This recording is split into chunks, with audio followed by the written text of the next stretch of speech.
안녕하세요. 그럼 오늘은 저희 포터블랜드 브랜드로 아마존 미국 시장에서 지금 2019년 9월 현재 40피트 컨테이너로 발주를 하신 김장호 대표님을 모셨습니다. 짤막하게 소개 한번 해주십시오. 반갑습니다. 이번에 40피트를 처음으로 발주한 포터블랜드의 대표 김장호입니다. 반갑습니다. 네. 그럼 김장호 대표님께서는 아마존 비즈니스 하시기 전에 어떤 일을 했었는지 여쭤봐도 됩니까? 예, 저는 삼성에서만 한 29년 근무하다가 1년 반 전에 명퇴하고서 새롭게 개인 사업을 시작했습니다. 그러면 연배가 있으실 텐데 대단하시네요. 네, 조금 있습니다. 네. 그러면 이제 아마존 사업을 하시기로 접목하게 접근하시게 된 계기가 있으실까요? 네, 우연히 그 인터넷 뉴스를 보다가 글로벌 셀러라는 거를 봤는데 궁금해서, 제가 원래 좀 궁금한 거는 꼭 확인해야 되기 때문에 설명회 좀 갔다가 그곳에서 저기 아마존 그 구매 대행하는 일을 좀 알게 됐는데, 그걸 계기로 해가지고 아마존 비즈니스 현재까지 오게 됐습니다. 네. 구매 대행으로 스타트 하셨는데 구매 대행을 하지 않으시고 아마존으로 사업을 스타트하신 계기가 있으실까요? 네, 아마 PL을 말씀하신 것 같습니다. 네, 맞습니다. 일단 저는 PL과 구매 대행이라는 개념도 잘 몰랐는데요. 처음에 들어가서 구매 대행 한 달 정도 교육을 받고 나서 느낀 건데, 뭐 엄청나게 제가 해야 될 일이 많고요. 그다음에 가장 중요한 거는 내 브랜드도 아니고 남의 거 갖다가 계속 그냥 긁어다가 또 마케팅 해야 된다는 게, 국내에서 마케팅 해야 되는 건 뭐 블로그 마케팅이라든가 카페라든가 이런 거에 대해서 저는 뭐 배우면 할 수는 있겠지만 그 배울 시간도 너무 많이 들고 투자 대비 효율이 없다고 판단됐어요. 그래서 사실 딴 방법을 알아보던 중에 우연히 그 유튜브를 알게 됐고요. 거기서 이제 정글 스카우트, 우리 이신 실장님이 콘텐츠 이 정글 스카우트 코리아에서 PL이라는 게 있구나라고 알게 됐죠. 그래서 이 PL은 제가 해도 충분히 가능할 수 있겠구나 자신감을 갖고 본격적으로 PL에 대해서 공부하게 됐고 현재까지 오게 됐습니다. 네. 그러면은 아마존 PL을 스타트하신 시기는 기억나실까요? 네. PL 시작한 거는 엄밀히 얘기해가지고 그때 제가 이제 PL이 있구나, 관심 있다 하고서 이제 카페 가입하고, 그 다음에 아마존 유튜브 정글 스카우트 콘텐츠 보면서 했어요. 그게 아마 3월 중순? 네, 2018년. 예, 2018년 3월 중순 네. 정도 되지 않을까 싶어요. 그 정도 시점이 맞는 것 같습니다. 네, 그럼 시기적으로 따지면 1년 6개월 만에 이 40피트 컨테이너로 나가게 되었는데, 보통의 셀러분들은 뭐 툴이나 이런 걸로 제품을 많이 검색하잖아요. 그러면 우리 김장호 대표님은 어떤 방식으로 이 제품을 선정을 하셨을까요? 예, 저는 사실상 박람회를 가게 되는 계기를 통해서 했고요. 사실 물론 이제 정글 스카웃이나 특히 정글 스카웃에 보면 이제 컨텐츠 찾는 방법이 있었는데요.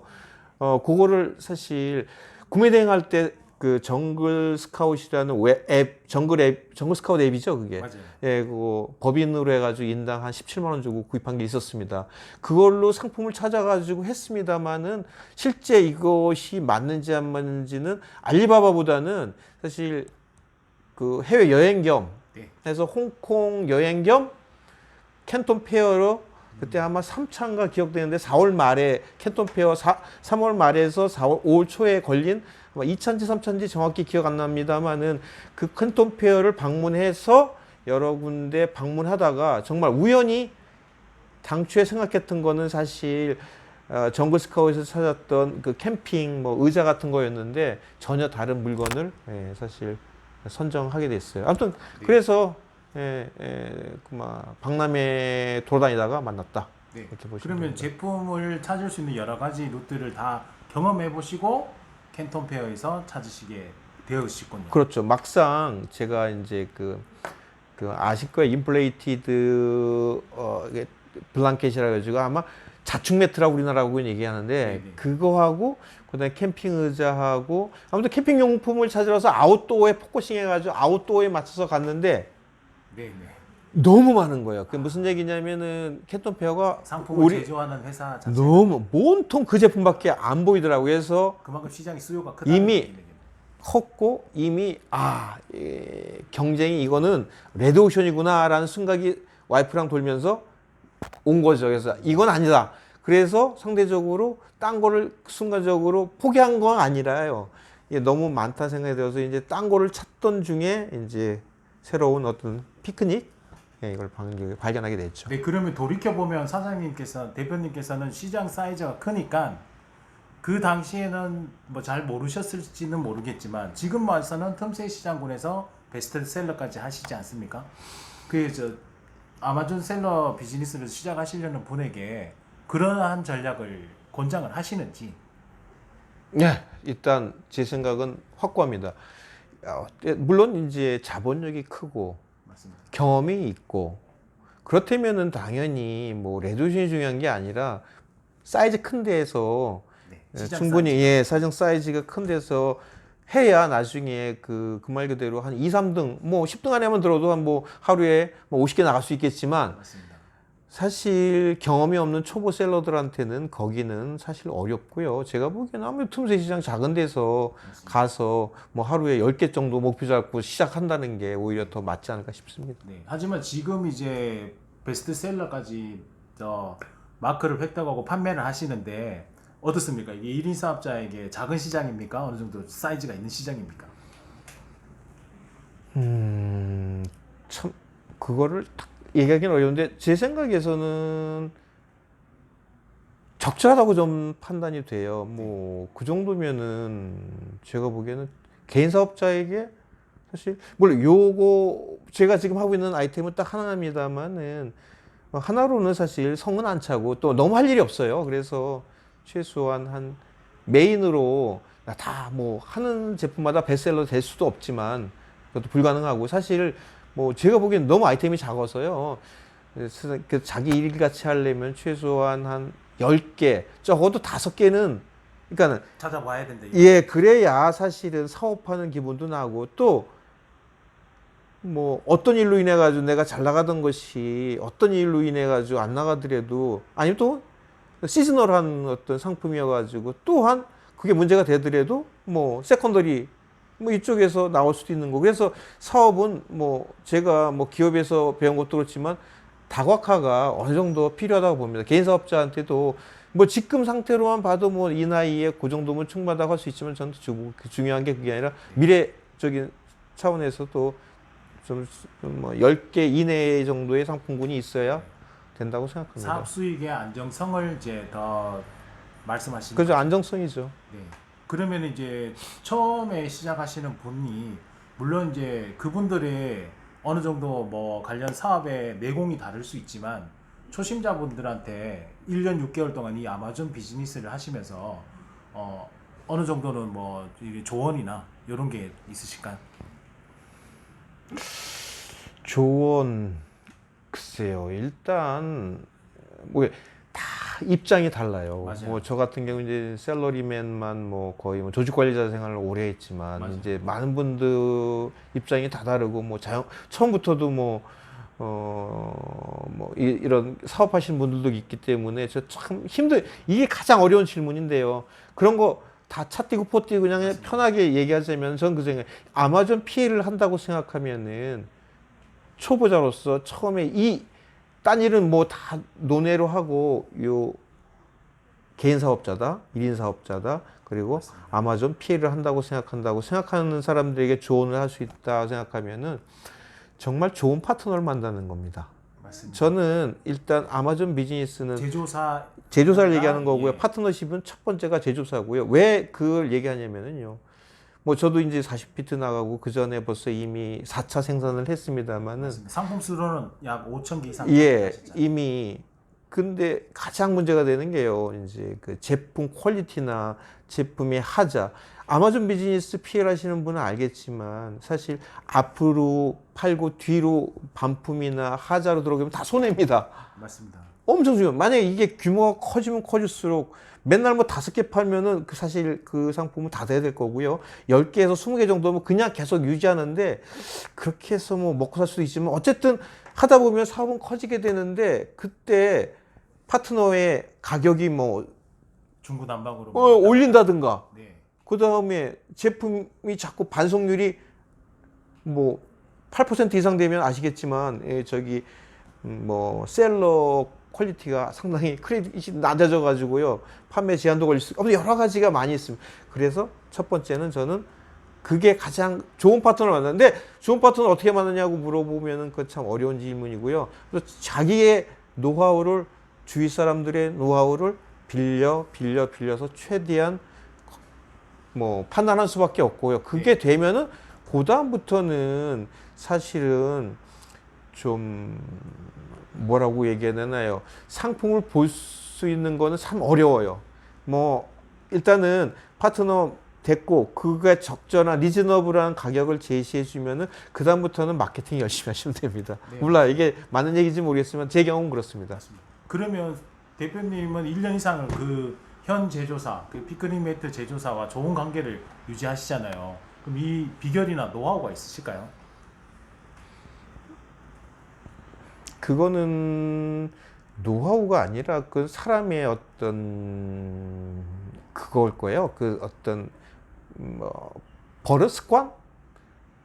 저는 기본적으로 사람을 대할 때 맨 먼저 보는 게 그 사실 신뢰성이에요. 저도 그 업자 사실 만났을 때 상당히 직관적인 거라 이거는 사실 본능적인 거라 뭐라 얘기할 수 없는데요. 그 내가 지금 하고 있는 그 피크닉 그 업체 대표가 그 사실 캔노페어에 나와 있었는데 저는 대화 도중에 상당히 신뢰를 느꼈어요. 그래서 사실 믿을 수 있는지 없는지 모르겠지만 이미 마음의 결정을 사실 그 앞에서 했어요. 그 사람한테도 얘기했고 그 사람도 나한테 얘기했고 거의 1시간 동안 계속 그 1시간 동안 얘기만 했어요. 비즈니스에 대해서. 그러니까 뭐 비결이 아니라 그 말 그대로 직관이지 이거는 1시간 동안 사람을 알 수도 없고요. 그러니까 이제 제품도 불가능해요. 훌륭했지만 그 제조사 대표님의 진정성을 저는 확인하셨다. 그것 때문에 사실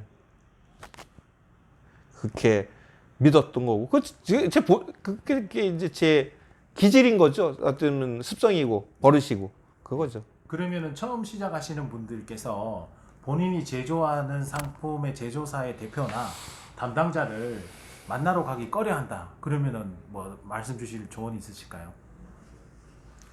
뭐 비용적인 문제, 뭐 언어적인 문제, 뭐 여러 가지 이런 이유 때문에. 일단 저는 사실은 그렇게 믿는 업체이지만도 사실 샘플 엄청나게 많이 받았어요. 맞습니다. 샘플 값이 공짜가 아닙니다. 맞습니다.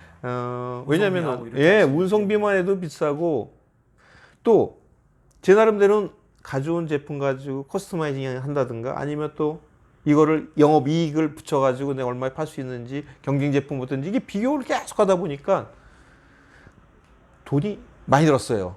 맞습니다. 제가 하고 싶은 말씀은 정말 많이 샘플을 나중에 론칭하고 나면 바꿀 기회가 없습니다. 맞습니다. 하기 사전에 전에 많이 좀 찾아야 돼요. 엄청나게 샘플을 비싼 걸 많이 갖다 놓고 가격 경쟁력, 품질 경쟁력 내가 정말 그렇게 해도 사실 될지 안 될지 모르는데 어쨌든 많이 보고 많이 실험해보고 초기에 좋은 업체를 만났다 손치더라도 아니면 또 안 만났다 하더라도 마찬가지로 모르는 업체는 더 할 겁니다. 맞습니다.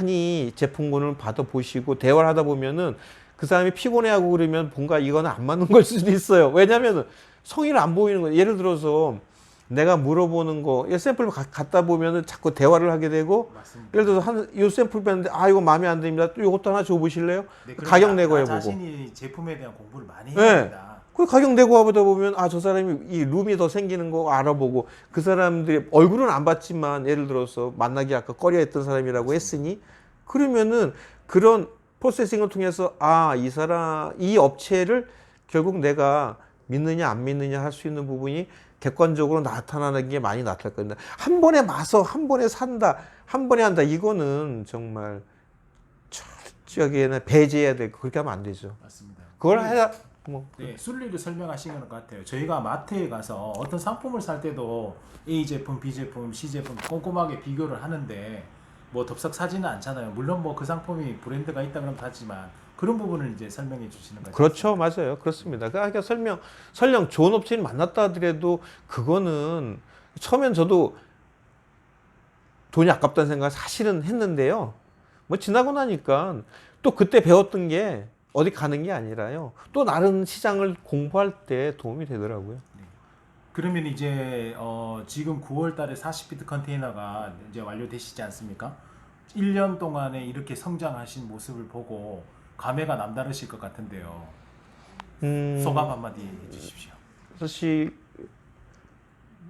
이 처음 시작할 때만 해도 네. 이게 뭐 정말 장난같이 그 솔직히 그렇지만 새로운 사업, 직장 생활을 하면서 계속 돈을 받다가 맞습니다. 뭐 사업이라고 해가지고 이게 정말 될까, 뭐 확신을 다 떠나서요. 아무리 확신이 있다 그러더라도 정말 뭐 소꿉장난 맞습니다. 딱 보면은 왜 그잖아요. 이거 빨간 벽돌 싸가지고 뭐 고춧가루라고 뭐 이렇게 장난하듯이 그러잖아요. 정말 그런 생각으로 했는데 막상 40피트짜리가 이렇게 들어가고 하다 보니까는 아, 이게 사업이구나라는 거 이제야 좀 사실은 하면서 아, 내가 이제는 이 생각이 들어요. 좀 더 사업가답게 이제는 의사결정이나 아니면 어떤 스케일이나 어떤 제품 선정이나 이런 걸 좀 더 많이 공부해야 되겠다.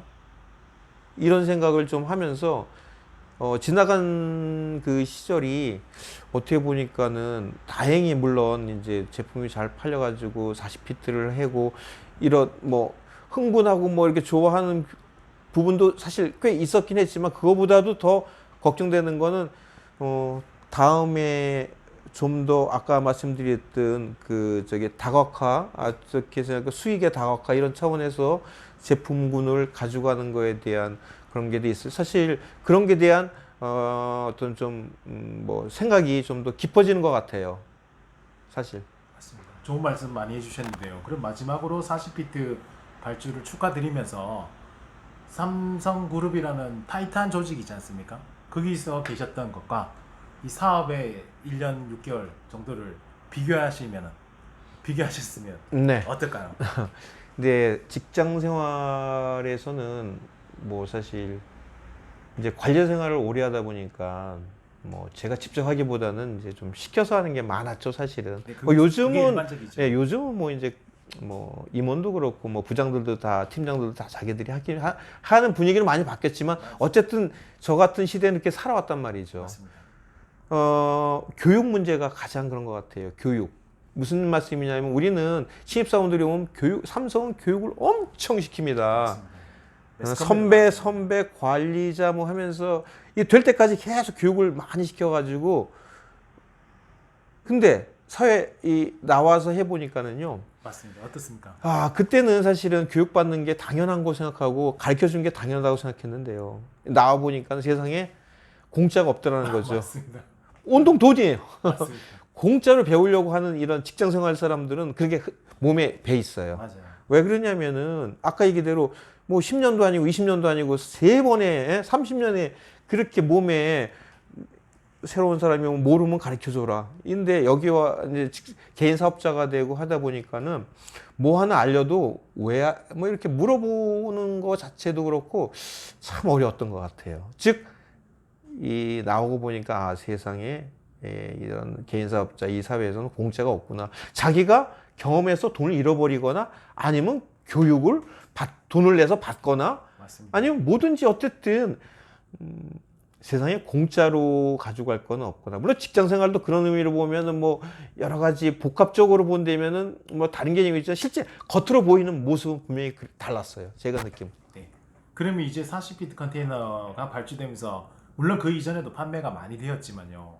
사업적인 수익으로 봤을 때는 어떻습니까? 비교가. 직장과의 비교를 하신다면.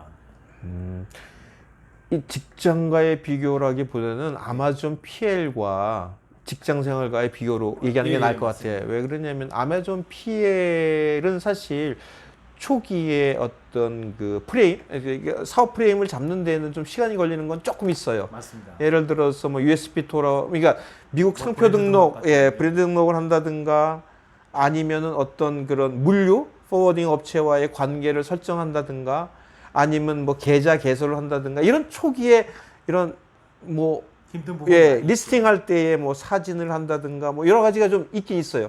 근데 근본적으로 그거 최소한의 반드시 해야 되는 뭐 아시겠죠? 리스팅 할 때 뭐 사진 그다음에 뭐죠? 뭐 포토샵 뭐 이런 것들 기본적인 그런 거 빼놓고서 생각해 보자면은요.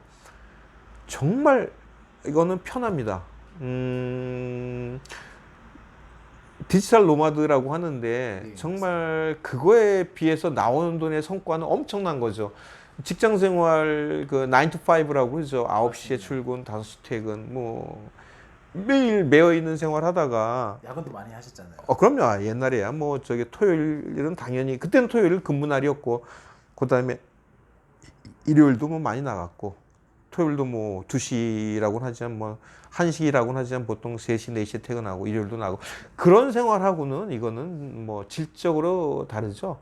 그런데 그거에 비해서 삼성이 이제 뭐 이런 거 여기서 얘기하는 게 그렇지만 또 급여를 많이 준다고 하는데 오히려 이 사업에서는 제가 보기에는 시간당의 투입 대비에 맞습니다. 비해서는 네. 제가 뭐 절대적인 금액은 뭐좀 예, 차이가 뭐 생각하기에 네. 차이 있지만 그리고 생각해보세요. 저 같은 나이에 뭐 이제 그 말 그대로 환갑을 바로 보는 나이에 맞습니다. 요 정도 일하고 사실 그렇게 돈을 가져간다는 걸로 본다면은 네. 아주 극단적인 비교로만 딱 부딪혀서 하자 그러면은 이건 뭐 그 천당과 지옥의 차이라고 해야 되겠죠. 네, 맞습니다. 좋습니다. 네. 자, 그러면 다음에 이제 40비트 컨테이너가 입고가 되면 한 번 더 모시는 걸로 하고 네. 마지막으로 뭐 좋은 말씀 한마디 부탁드립니다. 예. 모든 사람들은 다 마찬가지겠지만 자기가 하고 있는 일에 대해서 어떤 어떤 자신감 네, 그리고 성취감 네, 이런 걸 다 바라겠죠, 그죠? 맞습니다. 뭐 직장 생활을 하든 이런 또 우리 같은 1인 사업자라든 맞습니다. 특히 1인 사업자만 제가 이제 잠깐 1년 이제 뭐 어떻게 보면 1년 한 6개월 됐죠? 네, 6개월 6개월 길게 보면 1년 8개월로 보고요. 아무튼 1년 6개월을 하면서 느꼈던 거는 뭐냐면은 시간적인 그러니까 이 어떤 자유로움 이거를 오히려 젊은 사람들한테 상당히 해가 될 수도 있구나 이 생각을 느꼈어요. 저는 사실은 편함 있고 좋습니다만은 네. 너무 29년 동안 틀에 박힌 생활만 하고 맨날 교육받고 이런 거 하다가 사실 이렇게 하니까 했지만 오히려 젊은 사람들은 사실 제가 이런 아마존 비즈니스에 관심이 있으면서 젊은 사람들과 이렇게 많이 이렇게 코워크하거나 아니 그러니까 대화하거나 해봤는데 젊은 사람들한테는 오히려 너무 사실 시간이 남는 경우들이 많다 보니까 자기 개발을 소홀히 할 수가 있다는 생각이 들고요. 또 돈의 가치를 잘못 볼 수도 있다는 생각이 들어요. 맞습니다. 그렇기 때문에 그거를 조심해야 되겠구나. 우리 경계해야 되겠구나.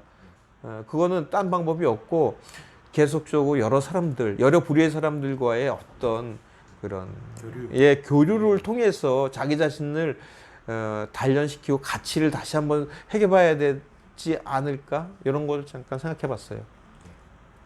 참 중요한 말씀을 주셨는데요. 그러니까 디지털 노마드의 삶은 자기가 가진 시간을 적절하게 투자를 하면서 어느 정도의 사업 수익을 바라는 삶을 누리려면 자기가 이제 개인 역량이 높아야 된다. 그리고 지속적으로 또 아마존 시장이나 고객들도 변화가 있으니까 관련 연구를 하셔야 된다. 이런 좋은 말씀이셨지 않습니까? 맞습니다. 네. 오늘 인터뷰 참 시간 내주셔서 고맙습니다.